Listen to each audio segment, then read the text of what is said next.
I'm Dante. I'll be taking you through today.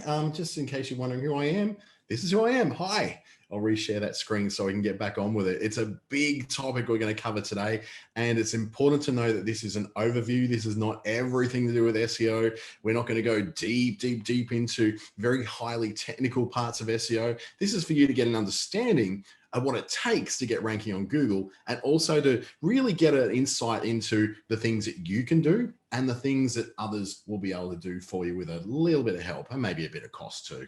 Let's get underway.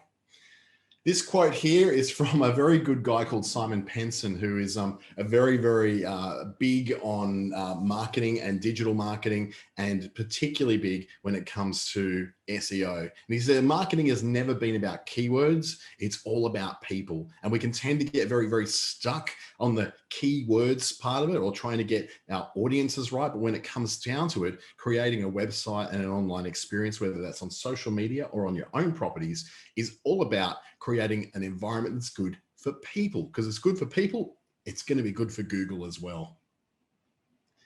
This is brought to you today by the Australian Small Business Advisory Services Digital Solutions Program, in conjunction with Regional Development Australia in Brisbane and the Queensland region, as well as Treaty Business Consulting in the Northern Territory. This is being recorded and will be on YouTube through the Business Station and my own Dante St James channel a little bit later today. If you're watching this on YouTube though, comment below if you've got any questions. If you're watching this live on Zoom, we've got the chat, we've got the open questions open. You can leave me questions. I'll be able to answer those as we're going through here, and any curly ones we'll save up towards the end as well. So what we're going to cover is a quick SEO refresher, the what is it and how does it work thing. We're going to cover what you can win at and what you can likely not win at. We're going to look at what's important in 2021 that's changed, particularly from last year, and there are a few things that have changed, and what you can realistically do either for yourself or when you can call in help for someone else to give you a bit of a hand with it. A bit about me. Dante is my name. I've done my education through the Western Sydney University, Sydney University of New South Wales, the Chartered Institute of Marketing in the UK, but remotely, and through TAFE New South Wales. I try to do a TAFE course every year. It seems like a stupid thing to do, but it actually helps sharpen up your skills and helps you to learn new things. I'm also certified as a lead trainer with Facebook, a digital marketing associate also with Facebook, and a media planning, media buying, creative strategy, and marketing science professional with Facebook Australia and New Zealand. I work with Google's Digital Springboard project, which is getting bigger this year, and working with a couple of government programs, notably the Be Connected program, the Australian Small Business Advisory Services Digital Solutions program, and the NEIS, or New Enterprise Incentive Scheme, which is also part of the federal government's jobs programs. And this is going to be presented to you with an offer at the end. And I'm going to put you in a sales funnel. It's just literally going to help you out with something through my business Clickstarter, which is pivoting mostly towards SEO stuff in this next couple of months. And it's certainly been the area where we've had a lot of success in the last 3 years. And so I'm doubling down on that because it seems to be what you people seem to need. So a warning ahead is that SEO is a massive topic. It is so big, we cannot cover it all in 1 hour. There's entire disciplines and even university modules that are designed for SEO these days. This is a general overview only, so please take it as that. Now let's go into what a SEO refresher is. Now for SEO, for those who are at the very beginning of it, is search engine optimization. It's about making you better to find on Google, getting your rank up that little bit higher, hopefully above your competitors. And what it depends on is a complex algorithm and a complex mishmash and matrix of different factors. Those factors include the trust level of your website that's been earned over a period of time.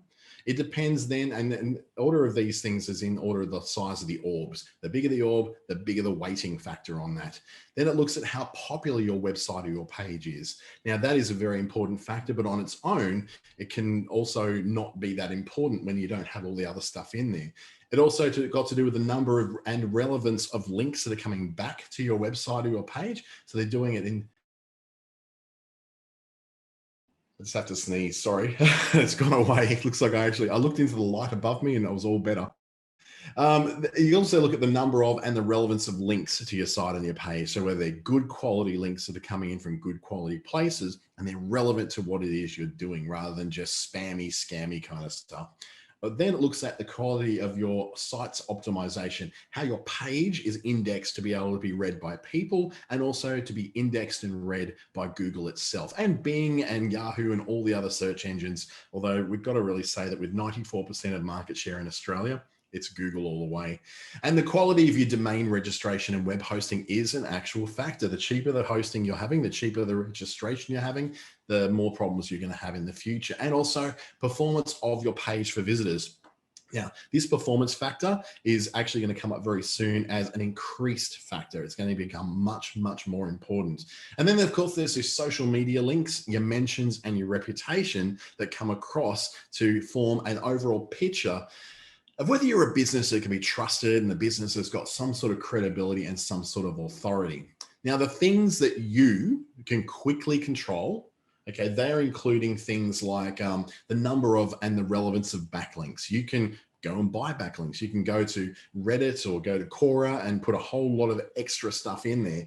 How well you've optimized your site is also a factor that you have control of. It's your website. You can do these things. It also includes your ability to work your Google My Business profile, which is one of the very first things you have to get right about SEO. The quality of your domain registration and hosting can be controlled. You just change to a more reputable host, a more reputable domain registrar, or at least a faster web host that's able to do a lot more on your website all at once. The performance of your page for visitors, you can increase that because a lot of that's got to do with how well you've optimized it for people and for Google. And those social media links, the mentions, the reputation, you have control over that by generating testimonials, generating reviews, generating lots of chatter and talk on lots of different platforms that Google can actually take a peek in and say, I can see what's going on there. This is a business that's going well. Some of the stuff that will take you time to do, and it's not going to happen overnight. In fact, it's not even going to take 3, 6, or 12 months. It takes much longer, is the trust level of your website. Now, for a couple of the websites I've been working on, particularly with one for Treaty Business Consulting, who I work very closely with, and also for Clickstarter, my business that I'm sort of rebirthing again this year into something new. Both of those sites have great reputation. They both have great performance. And they get lots and lots of traffic through on them, which is very surprising. But it's taken me years to get to that point. It didn't happen from day one. In fact, it didn't even happen over the first 2 years. By year 3, both of those sites are now performing so well to the point where, Treaty particularly has had so much extra work done in, and we've optimized pages to such a degree that we're now in a position where it's ranking #1 for over 30 different search terms. Clickstarter is in a similar position, at least on page 1 for another 25 search terms. So it's something which has taken time. It did not happen overnight. Pantene, remember that. Won't happen overnight, but you do the right things and it will happen. Your popularity is not going to happen overnight either. And if it does happen overnight, it's actually a signal to Google to say there might be a bit of a spammy, scammy problem going on here. They look for not fly by night, not for quick, sudden weeds growing out of the ground and appearing out of nowhere. They look for ongoing, sustained, and solid growth of audience to help to rank whether you're popular or not. Not popular just for today, but popular for the next week, month, and years. Your social media links, whilst I did say there's something you can control, and you can, you still have to work on that. It still may make you time to get more testimonials out, to get more feedback and reviews out, to get a bit of a solid posting process on social media, to make sure that you have enough stuff going from social media into your website for Google to be able to go, yes, I can see there is increased traffic going on here and it's on a sustained basis. Therefore, I can give you a bit of a better ranking there. So in this refresher, I'm not going to go too deeply into all of these, but suffice to say there are 4 main disciplines of SEO. The first one is on-page SEO. This is to do with the titles, the heading tags, the images being optimized to be able to load nice and fast and to view well on multiple formats and devices. Your page format and layout, that it can load quickly and easily in any browser that's being measured, is a massive factor for on-page SEO. The off-page SEO then is all the stuff that's coming to your site from external sources. Now, you haven't necessarily made these. This is not a link from your Facebook page to your website. This is links from citations in academic articles, mentions on news articles, backlinks directly from other sites, and particularly those that are within your industry or within a niche that you work with. Say, for instance, if you're working in the solar field, a link from an electrician's website to your solar website will be valuable because they are kind of related. A link from an ice cream website to a solar site, you're probably not quite so relevant and not ranked quite as highly by Google. You can start to get a picture here. This is a complex topic with lots of different little pieces to it. We're going through the very, very, very big picture view right now. We're going to get to some more specifics about what you can do soon. The technical SEO part of it is the main goal of making sure that search engines can crawl through and index what's in your site nice and fast and easily in some sort of logical format. So things like the speed of your page loading, really important. Sitemaps that give Google a way to go navigating through your site, very important. SEO design, so making sure your site is designed for Google and people to be able to read very, very easily. That is a big side of technical SEO as well. We can go into things like minifying JavaScript, minifying and combining CSS files and all that kind of stuff that really is important. But that's the sort of stuff that a technical SEO specialist can help with. Your content SEO is very closely related to your on-page SEO. It's all about writing for things like common keywords. So for instance, if you're a plumber, making sure that Perth plumber is in your keywords, or Brisbane plumber, Gold Coast plumber, Townsville plumber, Mount Isa plumber, Catherine plumber. Long tail keywords then are the things that people don't search for as often. So it might be spa plumber in Kununurra. If that's you, that's great. You're going to probably be the only person that ranks for that. That's what we call a long tail keyword. There's not a lot of searches going on for it, but the searches that are going on for it are very high intent, which means that people are very motivated to find you, very motivated to be very specific about the thing that they're specifically looking for. Quality content, which means not just throwing up a few words and running away or filling it full of spammy kind of terms and hashtags. Using what is called Google's schema. I won't go too deeply into this, but suffice to say, this is all about the structure of the data through your site and making sure that Google can tell that this particular Instagram site, this particular Facebook page, this particular Pinterest property, this particular LinkedIn page is related to this particular website and this particular set of contact details, having that consistency across everything so that the same format of phone number is used on your website, on your LinkedIn, on your Facebook, on all your social media and all your search engines, then that's a good piece of schema. And having that consistency lets Google know that the information there can be trusted. Featured snippets are those things that when you go searching on, your digital assistants like your Alexas and your Hey G's and your Siris, that all those things are able to deliver a response in a very structured manner, so that it's very, very simple and easy for you to ask questions of those tools and get an answer back that makes sense. Same thing goes for if you're asking a question in Google and you want an answer back. Probably a good 50% now, and probably more, of results don't result in a click through to your website. So what you'll be getting instead is, I want the temperature in, let's just say, Karratha in Western Australia today. What it will do is throw back a result for you that doesn't go to a website. It may link through to a website for you to see more, but the basic information you're getting just appears on Google. It doesn't need to go to weather.com or the bomb or anyone like that. It needs to be easy to read as well, both for humans and again, for Google's search engine. Now, if it's easy to read for people, it will be easy to read for Google. That's a principle that I need to bring across everything. Writing for SEO is essentially writing for people. You're not writing for an algorithm, you're writing for people. Now, the 4 niche SEO disciplines go a little bit deeper. Now, this is local SEO, which is about getting visitors to a real world store, going to your cafe, your restaurant, your mechanics workshop, your clothing store, your footwear store, places that need a physical person to walk into a physical shop front, where you're competing with other physical shop fronts and workshops and offices. You want your position to shop in maps. You want your position to be openly shown in Google My Business. So this may not suit necessarily people who work from home.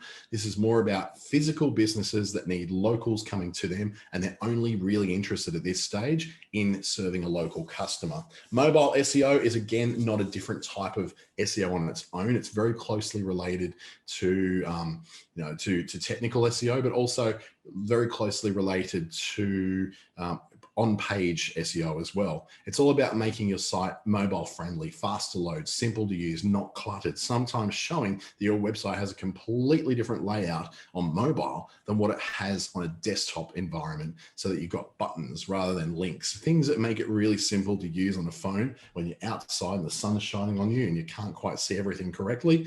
A good mobile SEO generated site is going to be gold for you. Commerce SEO is all about for online shopping. So if you're going to a Shopify site, you've got your categories, your product pages. It's all about the naming, the tagging, the categorization, and making sure there's a clear pathway through for a shopper to be able to get to the thing that they're looking for. And then voice SEO finally is all about optimizing things like facts, news, fast responses, recipes, very quick instruction on how to do something, measurements, calculations, and local information like weather addresses, that kind of thing. It's like the thing that you do when you go, hey G, or hey, I've got to silence my phone here, the G word being Google. Hey you, what is the temperature going to be like today in Darwin? Something like that. So that's the broadest sense of what SEO is when it comes to all those particular things. Now, SEO agencies, generally, and there's a few of them down there on the screen, including my own, they will work generally on-page SEO. They're very, very efficient at that and very good at it. The content SEO is something they like to work on as well. Local SEO, pretty much any agency can work on that. But it then takes particularly specialist agencies to work on things like off-page SEO, like backlink generation, mobile SEO, where they're actually willing to go in and rebuild parts of your website to make your site more SEO friendly. Commerce SEO takes a very specific kind of person, because it also takes a lot of money and often a lot of advertising to get someone through to your e-commerce site to buy something when they're used to going to a much bigger, much better known and much more established brand. Technical SEO generally takes a web developer to be able to pull off. That said, there's some people who are able to do it with plugins and things like WordPress, or if you're using something like Wix or Weebly or Squarespace, that kind of stuff's usually built in, and there's not really much you can do in the way of technical updates to those platforms. In fact, there's just nothing you can do. They do all that for you. Whether they do it well or not, that depends on the particular platform and what the demands of Google are for your particular website. Voice SEO is a very specialist area and quite new, and not many people are doing it at all. I'm not entirely sure that any of them on here are probably doing that, except for maybe OnQ and One Egg and Headley. They're very, very high-end SEO markets. They don't take the local mechanics workshop and make them found on Google. They take very major brands and chains and corporations and do that kind of work for them. It gives you an idea of really what you're up against, doesn't it? Your likely scenario really is, as a small business that's getting into the whole realm of SEO and starting to learn what it's all about, is that you'll probably not win with SEO if you're selling fashion on e-commerce. This is probably not going to be the place you're going to go, because large, big national and multinational search results are going to be running over the top of you in competitive niches because they're an established player. They've got the money in the market to actually back them in it.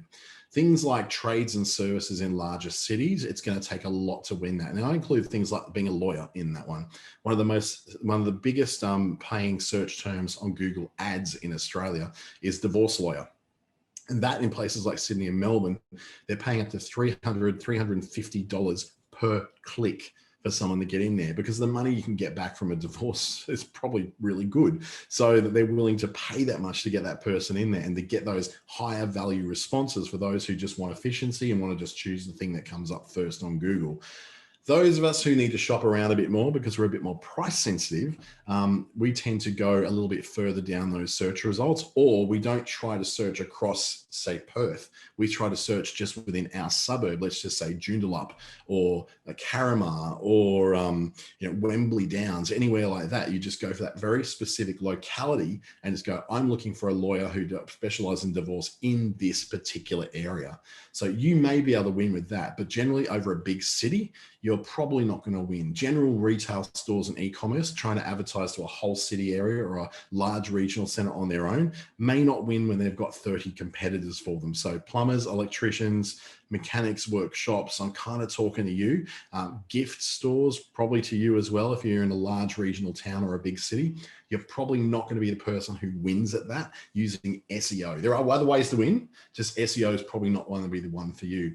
If you're in life coaching, NLP, Reiki, alternative therapies, even physiotherapy, and a lot of the more mainstream therapies, you're going to struggle with SEO if you haven't already been doing something like this. Whilst you're in a town the size of, say, let's say Darwin, Cairns, Townsville, Rockhampton, Toowoomba, I would say probably as big as maybe Albany, Bunbury, Geraldton, some of those larger Western Australian cities as well, would be able to probably compete quite well with SEO. But once you start getting to Perth and Brisbane and Gold Coast and Sunshine Coast, those bigger centers, then you're starting to get to the point where you're competing with like 100 other people who are NLP practitioners, or 300 other Reiki practitioners, or 400 other physiotherapists. And the competition is quite fierce there. The way to win in SEO then is to either outspend, or you outspend in things like Google ads, which drive more traffic. And I'll talk a bit more about that soon. What you probably won't win is because your competitors have a head start over you. Trying to go up against the Iconic or the ASOS to sell imported dresses from other countries that are gorgeous and high quality, and you know that, and they've got a very strong point of difference to whatever is sold in a chain store. Your competitors in that space are going to have a massive years and years and years long head start ahead of you. They've been doing this a lot longer. So they've got the momentum. They've got that big blue orb, the popularity thing, and the trust factor, the big red orb we were looking at before. They've already got that in place. So it's going to be hard for you to make any sort of dent in that. You probably won't win in terms of larger businesses being able to spend this cash to stay ahead of you. I've had this with all sorts of clients where we suddenly make, let's say pest control. I had a pest control client on the Gold Coast, and we started spending in a very specific manner to try and cut into the big, national and multinational conglomerates that sell pest control as well. And we had a lot of really solid results through that by doing Google ads. The minute we did that though, within a week, the big guys had upped their spend in that area because a competitor came in and essentially wiped out our ability. We couldn't keep up with the spend that they were able to keep up with. So that's the kind of thing that comes with certain niches when you're using things like SEO or using Google ads. You can be outspent, but there's other ways you can do this, like through say social media and social ads. You can compete because the large guys don't tend to advertise through there because they can't work it out. SEO takes time to have an effect. If you're someone who is in a rush to get there, if you've got a cash runway or a cash flow issue where you can't really go for longer than about the next 4 weeks without getting to number one on Google, this is not the way to do it. You're not going to get there, and you're going to have to find a different way to do it. Usually by spending money on things like Instagram and Facebook, on Pinterest, on other platforms is a way for you to sort of jump up a little bit and become a little bit more known for what it is you do.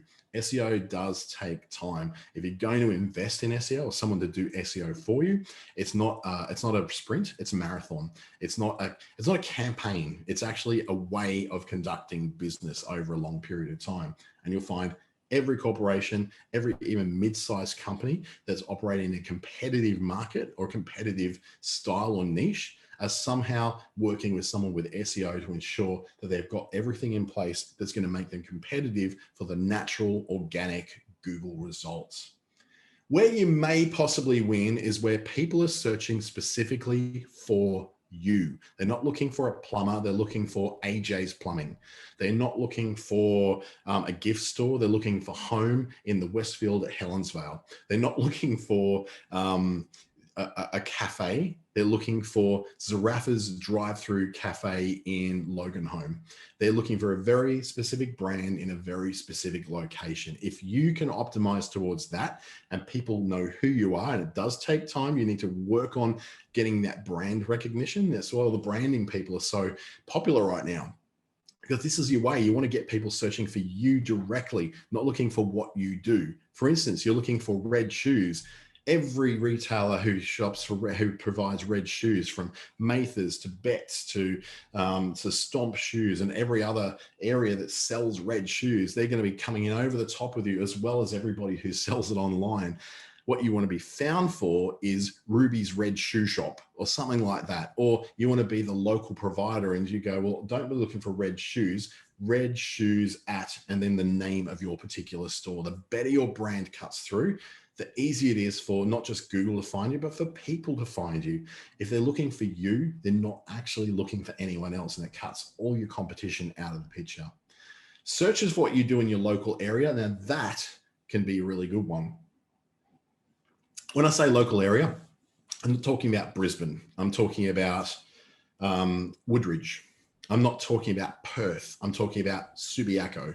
I'm not talking about Darwin. I'm talking about Parap. I'm talking about very specific local areas that you can tie down to. People who are searching for, let's just say, a home builder in Palmerston in the Northern Territory.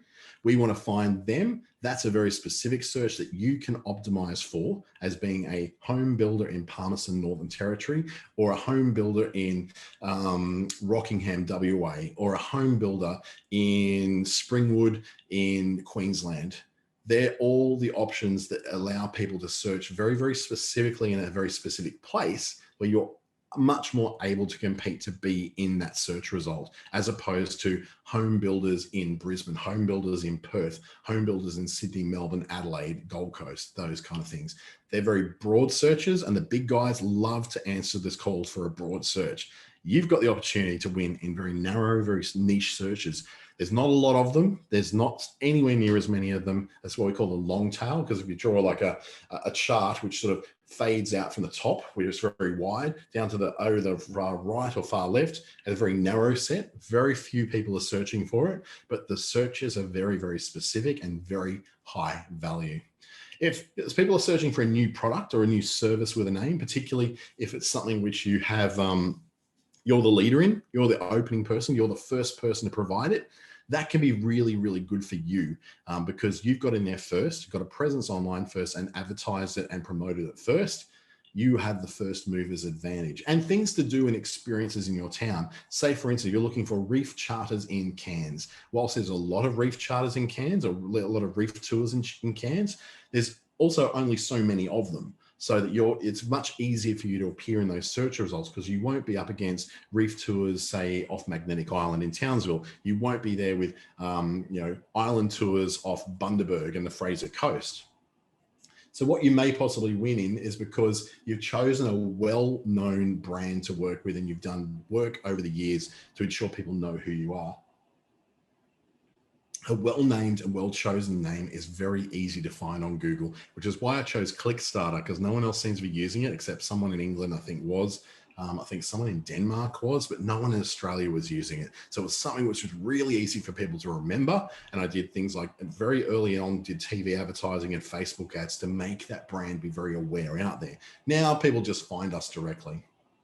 You've got local and suburb searches working differently to what broad searches are, because the minute you go, I'm looking for red shoes, it goes everywhere looking for those red shoes. It'll preference places nearby, but if you're that place nearby and someone's searching for red shoes in, let's just say, Edmonton in Queensland, then you're specifically saying, I want to find red shoes available in that area, or at least near that area.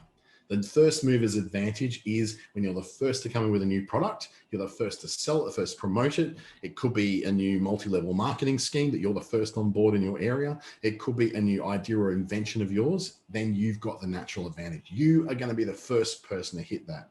You might possibly win too.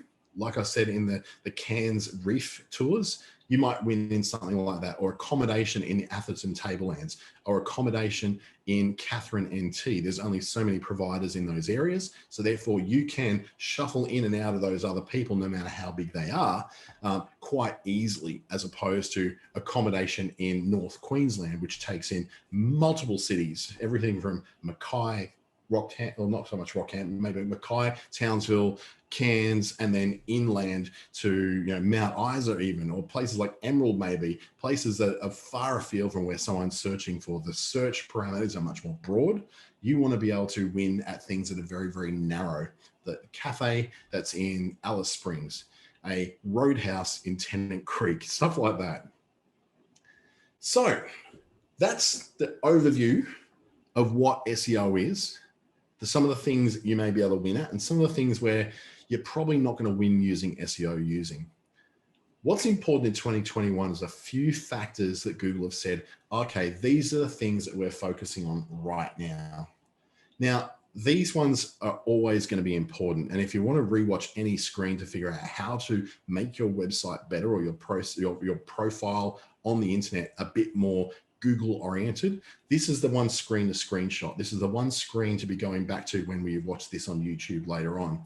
The trust level of your website is it's just the massive factor along with popularity. Now, if you don't have control of those two things straight away, you start working on the smaller things like backlinks, making sure your page is very well optimized, making sure you've got a good quality web host that serves your pages as fast as possible. Your pages aren't cluttered full of lots of things. And we'll cover some of that technical stuff very soon. The performance of your page is going to come into another topic, which is just in a couple of slides' time. What is more important in 2021 is what they call page experience. And I'm going to explain exactly what that is in the next slide. Branded search, which I'm also going to expand on, but it's to do with the name you've chosen for your business and the work you've done to get known as that particular brand, so people will look for you. And then the third one is the quality answers to common questions and uncommon questions as well. So let's expand on those a little bit. The page experience algorithm update came in late last year. And even though they've been sort of holding off and being very, very like pre and post COVID about these things, eventually this is going to be the default way that Google is going to judge your particular website. Now, rather than being a hassle, this is an opportunity for smaller businesses to start to get a really good cut and get ahead of the bigger players who cannot move quite as quickly. When you've spent $5.2 million on your e-commerce website, you don't change that thing in a hurry because it's going to cost you another $5.2 million to build another one at least.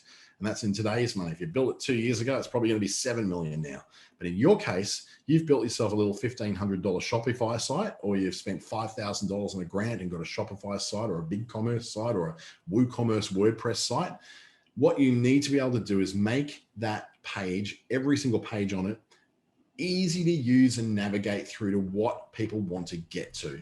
So again, if they're looking for those red shoes, make sure the red shoes are right at the top of that page of the one that they land on, which is apparently the red shoes page. The easier and the quicker you get through those damn red shoes and a title that says red shoes and an explanation and a tagging of a product that says red shoes in it, the better you're going to do. You want to get it so it's super fast to go from the entry point in the site to some kind of action with as little friction as possible. We want to chuck WD-40 all over your website to make sure people can zoom through and get to the thing they need to get to, particularly on these things, on a mobile phone. That's where people are doing the majority of their shopping now.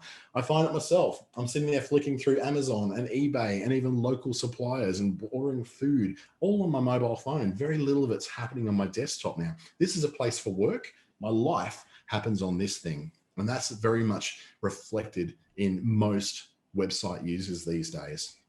You want minimal annoyances like pop-ups and overlays.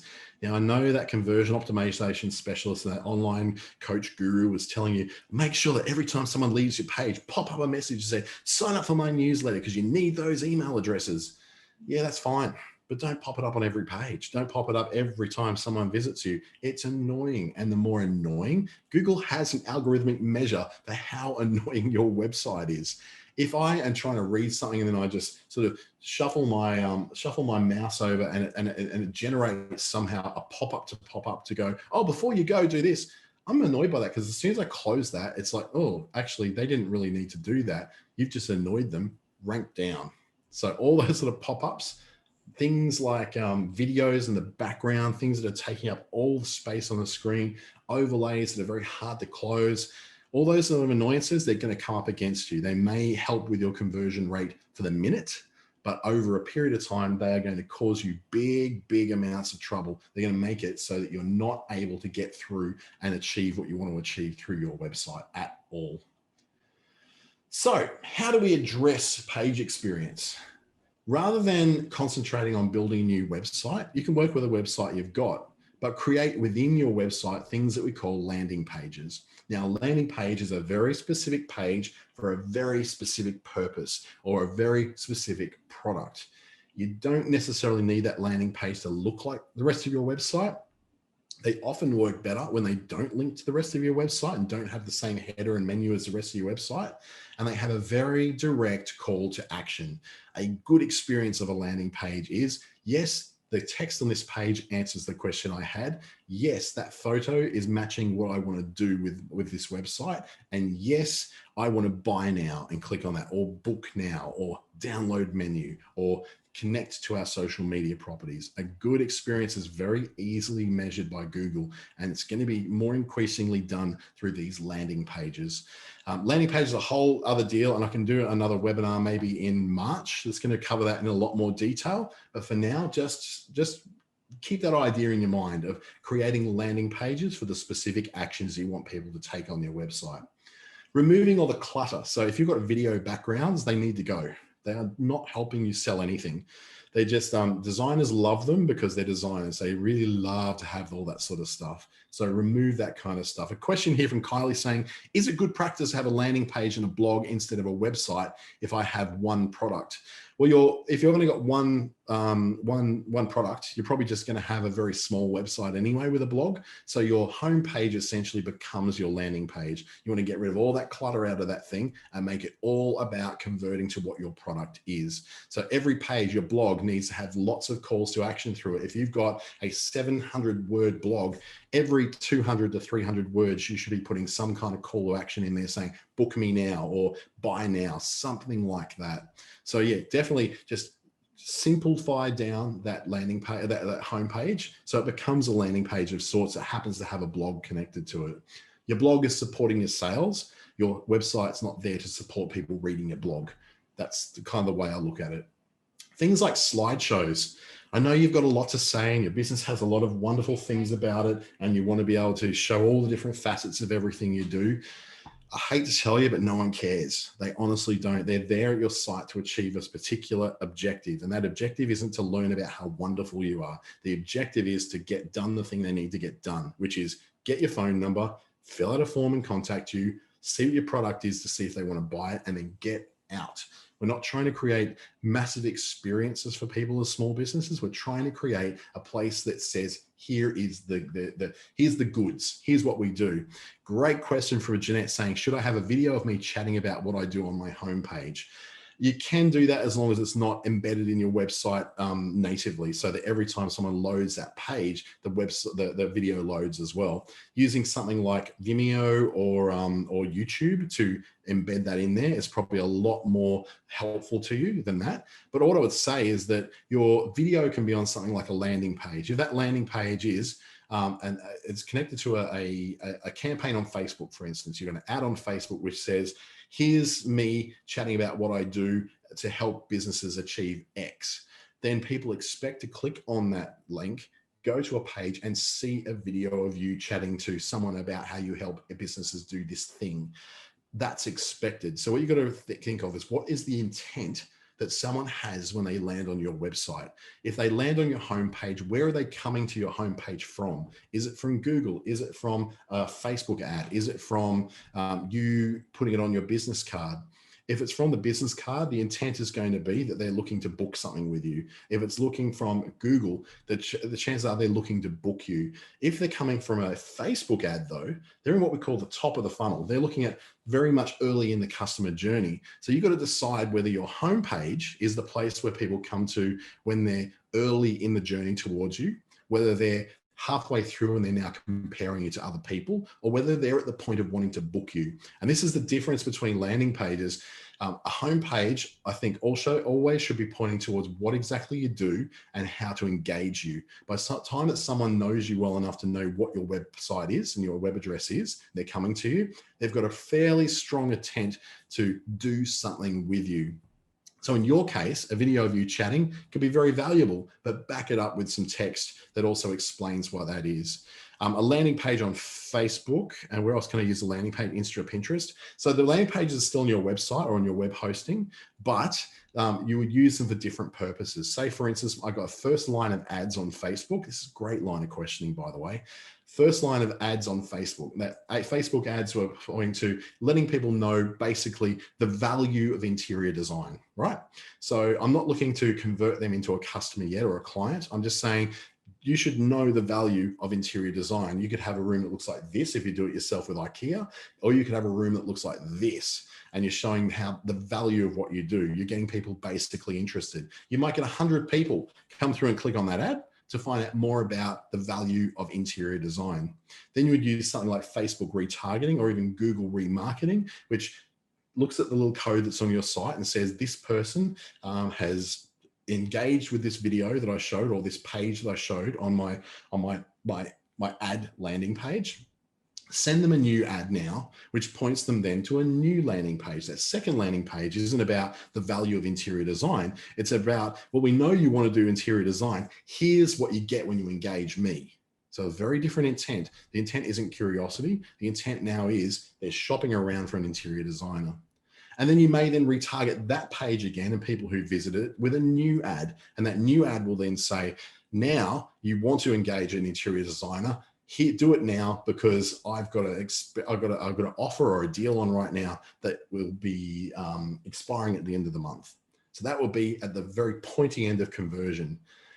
What has this got to do with SEO? It has a lot to do with it, because people are going to come to you and look for you at different points in their journey on Google. Now, when they're usually in Google, we say that's a fairly strong intent to purchase, or a very strong intent to interact with you in some way. By the time they got to searching for Google, they know who you are and what they're looking for, and they actually find you. Then you know they're pretty much on the pathway to a purchase somehow and sometime in the near future. If they're coming from Facebook, they're generally a lot earlier in that journey. They're still sort of thinking about it, or they're curious about it, that kind of thing. So I would always sort of make your websites more about the people who are the intent to deal with you. They're not just doing very curious early research. They're actually they're looking to deal with you. When you're looking at things like people doing research, they find that through things like ads on Facebook, ads on Pinterest, pins on Pinterest that link very much through to earlier stage landing pages, things that deliver a video upon, the topic of the value of what you do rather than book now. I hope that makes sense. And the sales funnel of Facebook and Instagram and Pinterest and all that is a whole other topic, which I could go very, very off track with. But for now, let's just look at it as a way for you to create different experiences for different people as they're coming in. Some places are very smart with their websites. They can track the intent, and the website that you see is very different to the website I see, because we're at different stages of the journey. That takes a lot of traffic and a lot of money to make that happen, but it's really effective when it does. Make each page about one topic if you possibly can. Don't try and cram so much information into the homepage. You don't actually have to. What your homepage is all about is expressing what it is you do. There's a very specific process you can go through to do this, which I do through a thing called brand scripting. And I did that back on, was it last Monday or last Tuesday? I did one on that. Look for it as on YouTube, and look for what I did, creating your brand messaging, and you'll be able to see that particular message there.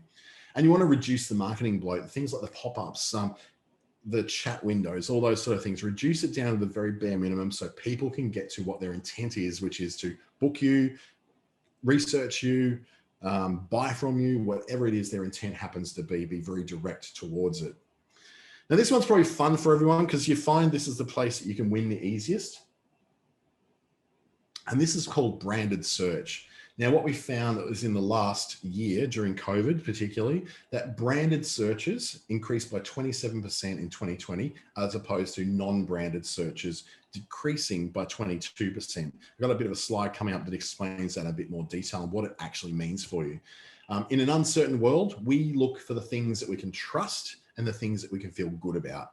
We've had a very uncertain world, come from floods and bushfires through to COVID, economic disaster, all that sort of stuff is contributing to uncertainty. So it means that we tend to go to things we know and trust. So branding now has suddenly become a very important thing for small businesses who aren't in a position where they've got, the Maya branding, which you feel safe with, the Kmart branding that you feel safe with. You're dealing with Josie's essential oil shop, which doesn't have any brand to speak of.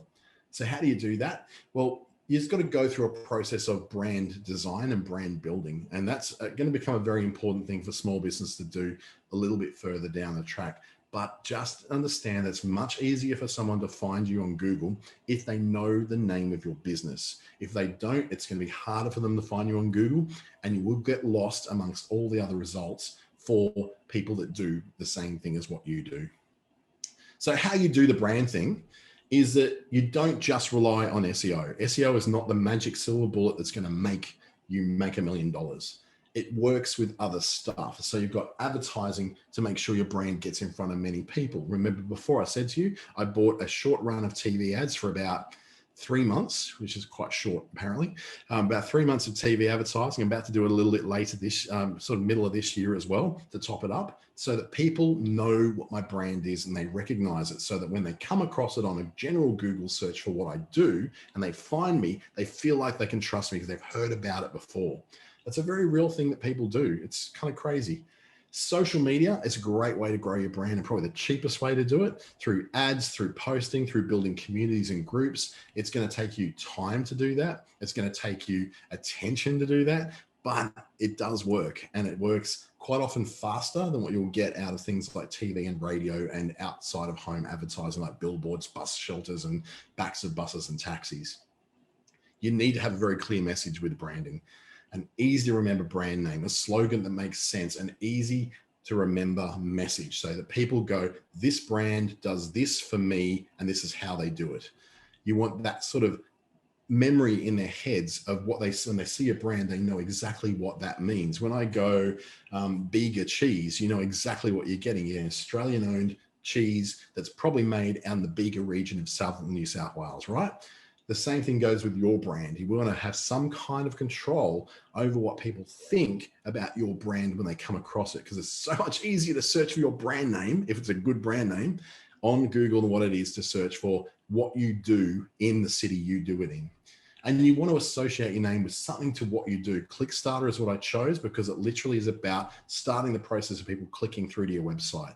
So it has something very, very close to do with what I do.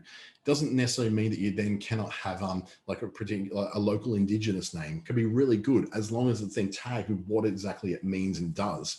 So calling something like a JP Consulting doesn't mean anything to anybody, but if it's JP Building and Construction Consulting, then you've got that associated with what you do. So having a name that really does explain a bit about what you do without going into too many words is going to help you to be found as well. And then finally, the change in 2021 that's really big for us now is the whole idea of providing answers to questions. Now, when we're providing answers to questions, we're not talking necessarily about the ability for you to answer all the questions that people have about everything in their lives. What we're doing is providing easy to find answers that are pointing to you being the solution and being an easy place to get a particular answer from. We use Google a lot differently now than what we used to. 80% of voice searches are simple questions and answers, and more than 50% of searches on Google don't go through to a website. They just display within Google. So the ideas you have are things like, the top 10 things that customers are asking you. This is a way to create content on your website. The good content for your website would be exactly this. What are the 10 things that people ask you? That's 10 new pages that'll rank on Google, but when people do ask for those questions online. The 10 things you wish customers would ask you, that's another 10 pages of content, all based upon it. And you answer it in a very clear format. And the format is usually ask the question in the title, answer the question in the first sentence, very, very briefly and concisely. Then provide 3 to 5 dot points of what that answer is about. And then you can expand the answers out for the rest of your article.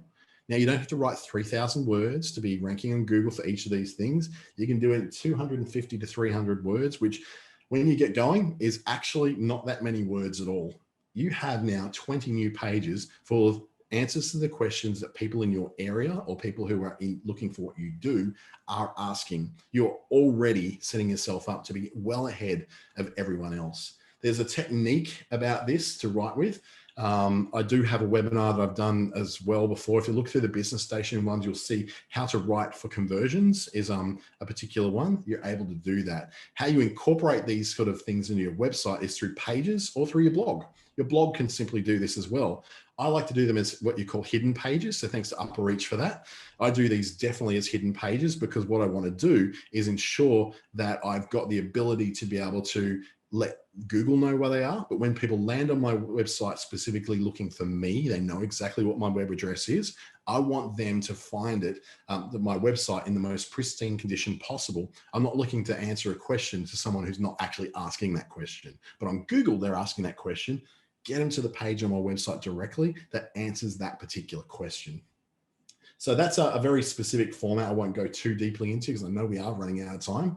What you can realistically do as a human who owns websites is probably to rewrite your content to better suit what people are looking for. That's part of what we were just talking about, writing those pieces of content that then allow you to get those search results, decluttering your pages, getting rid of those beautiful slideshows and videos that you really love. They're not helping you, trust me. Create new pages with content that answers the questions. We were just talking about that. Work out what your brand message is. And please, if you do get a chance, there's a thing called Creating a Story Brand by Donald Miller. It's a great book. Get it on audiobook or on that, but it's a great book that actually helps you work that sort of stuff out. I do those very frequently as a session through the ASBAS Digital Solutions program as well. It's a guided walk through coming out the end with some kind of brand statement or message that people can understand. What you may be able to do yourself, but at a cost, is things like getting better web hosting, paying for services that speed up your site elsewhere. So like Cloudflare and Jetpack and all that sort of things. Or having, there's other sort of, there's some other services too, which speed up video on your site. So I can't remember any of them offhand. I know that they think Akamai, I think is one of them, that sort of thing. So it can be very, useful to you to use those sort of services as well. But generally YouTube's fine for that kind of thing. They're going to serve it a lot faster than your own website will anyway. Paying for Google and Facebook ads to generate traffic through your site, because the more traffic that comes to your site, the more popular your site is. Remember, that was the big blue orb that was #2 factor. So if the more traffic you can get, the better you can go. Paying for traditional marketing campaigns like TV, radio, out-of-home advertising, billboards, I wouldn't say newspaper ads, I think they're a waste of time, but maybe local business magazines or local lifestyle magazines might be quite good for you. Brad's asking is if this mobile friendly website takes 4.7 seconds to load, but the host says they can make it load in 3 seconds, what can you do? So if the host can do that, that's great. You want that. Using something like Cloudflare for free, they've got a free version, will increase your speed, like decrease your speed by a factor. That's quite outstanding for a free topic. If you can work with your web developer, or if you can do it yourself, putting your website through a service like Cloudflare, which is free, is going to be an excellent way to speed up your site. And that'll probably give you that kind of improvement from 4.7 to 3 or even under 3. I pay for Cloudflare at $20 a month US, and it has increased my conversions. It's increased the amount of traffic I get through. And it's also, it's taken a site that was taking around about 3.5 seconds to load to just over 1 second to load those pages. That is phenomenal. When you need to get help is when you're working with technical stuff, fixing the issues with, where you've got pages that are blocked from indexing, that kind of stuff. Your off-page and backlinks, you probably need help with here, because what we tend to do as business owners, we go out and spam things. We go off and put our little ad copy into every forum that we can possibly do, and that's not actually helping us. In fact, if anything, it will penalize you. You won't be deregistered, won't be delinked. You'll just be ranked lower than people who are behaving right. Copywriting is a big one too, because some of us are just not good as writers. Some of us are great. For me, it's like breathing. I can write copy like that, but I'm also not cheap. So we've got to look at something that's realistic here. You may not be able to do the writing that's really required for this, but someone else may be able to. Looking for local copywriters, and I know through the ASBAS Digital Solutions program, there's a ton of copywriters on that program. Look up those skills and you'll get some people who can actually help you out, or at least give you a format with which you can write. Your submissions and your fixes, so going into Google and saying, here is my site, Here is my site map. Here's how to read my site and operate on it. And please tell me when something goes wrong. Knowing how to fix those things where they go wrong, chances are that you're probably going to have to use someone to help you do that. Usually the person who built your website or someone who's capable of working inside whatever the website is. You're not going to get a lot of these in things like Wix or Squarespace or WordPress.com, but if you've got your own self-hosted WordPress site or Joomla or any of those sort of open source pieces of software, they would be really, really good to work with. Now, what I'm going to be offering, Jackie said, how do you become a copywriter and what do you need to know will be a great session. Yes, it would be. In fact, I have done that one before, how to become a copywriter. And it's a very, very specific set of skills that someone can learn if they're good with words. So I would actually like to bring that one up again. I might actually look at I'm going to put this down, March copywriting webinar. I'm going to do that one for you, Jackie, because I think that would be awesome fun. So what I'm offering here is an SEO review for free to anyone who's viewing this session on either live right now or on YouTube. What you need to send me through this email address is your website address, your 3 main competitors' website addresses, the city and town and state or territory that you're in, and tell me whether you're looking to serve local customers or whether you're looking to serve customers outside of your local area as well. So I'll repeat that again, your website address to that email address. What are the web addresses of your 3 main competitors, your city, town, and state territory that you're in, and whether you serve local customers or whether you're searching national or global ones. And what I'll send you back is a report of everything that's wrong with your website in comparison to your competitors, but it also gives you a pathway onto the things that you can probably do yourself and the things that you may need hand with. Now, I'm not putting this into a sales funnel. When you send me that email address, it just goes to my Gmail, my G Suite address. I'm not putting it into a system or anything. The government pays me for these webinars, so I'm not going to concern myself about trying to get more SEO business. I get plenty. My YouTube channel is you just look for my name, Dante St James. So I'll just put that into the chat window and you'll be able to view this again later. Or you can search for Business Station, also in YouTube, and they will be hosting these too. Some days I put mine up first, some days they put theirs up first. Depends on whether who's a bit more trigger happy and wanting to get that audience going through to their channel the most, I guess. So that email address, this offer will expire on June 30th this year, so please do take it up. I'll be happy to help you out. I've got a bit of backlogs. It might take me a couple of weeks, but either way, I'll be really glad to take a look at what you do. So thank you so much for joining me this morning or this afternoon in Queensland by now. I know that this is a very dry topic at times. It's a very hard topic to take in. You can watch this again on YouTube. Just look for either of those 2 addresses that I put into chat.